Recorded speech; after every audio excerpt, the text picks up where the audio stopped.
Buonasera da Cappellino. Anche quest'anno una straordinaria rappresentazione del presepe, il presepe vivente. Siamo con profeta Isaia alias Paolo, cosa possiamo dire? Paolo Bologna, vicepresidente della Proloco di Contarina. Anche quest'anno bella rappresentazione, sentita, e quest'anno anche migliorata rispetto all'anno scorso, con molte più comparse, eccetera, eccetera. Quanto vi ha coinvolto questa operazione, Paolo? Buonasera a tutti. Leandro, ti rinnovo i ringraziamenti perché sei sempre presente alle nostre iniziative, vedo anche un po' in tutto il territorio, e grazie che sei riuscito a trovare uno spazio anche per noi oggi.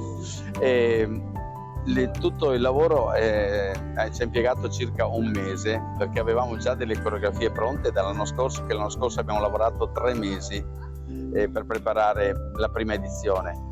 Tutto coordinato dal nostro presidente, il ragionier Claudio Mancini, che è una persona meravigliosa, da una fantasia e una creatività unica. Infatti quest'anno vedrete cosa ha rivoluzionato, e come hai detto te, anticipato in maniera positiva e piacevole.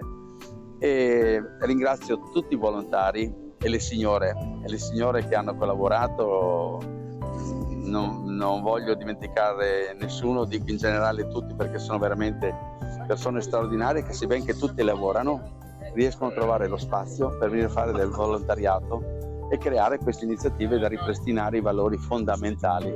Ecco, qua siamo nella piazza di Cappellino, ricordiamo che è una piccola frazione tra le più dimenticate di Portoviejo. Voi state cercando di rianimarla, fra poco aprirete anche un museo del cinema, tante iniziative, dei cineforum, quindi cercate di rivitalizzare anche questa parte di Portoviejo e quindi di Contarina, un po' dimenticata, e quindi questo penso che gli abitanti, i pochi abitanti rimasti, siano molto molto contenti di noi.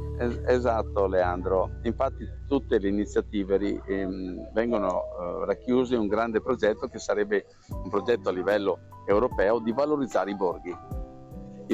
E come hai detto, oltre al museo del cinematografo che faremo, nascerà anche un museo della civiltà contadina, dell'agricoltura, di cui si ritaglia la parte lavorativa nel contesto rurale agricolo.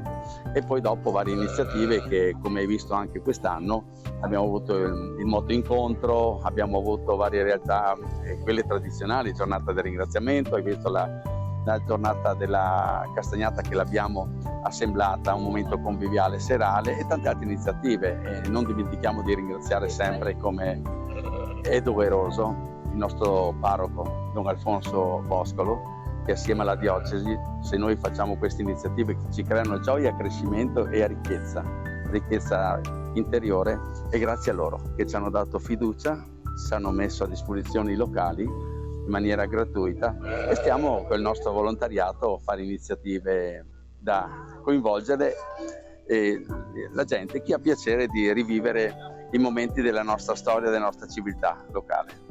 Grazie Paolo, naturalmente auguri a te, a tutto lo staff e tutti gli amici della Proloco di Contarina, e auguri a tutti i cittadini del Delta, e auguri, ci allarghiamo, a tutto il mondo. Ti ringrazio, ricambio gli auguri a tutti quanti, augurando a ognuno e ai propri familiari e chiunque principalmente tanta salute e bene infinito, che la gioia sia sempre presente nel cuore di ognuno che lo desidera.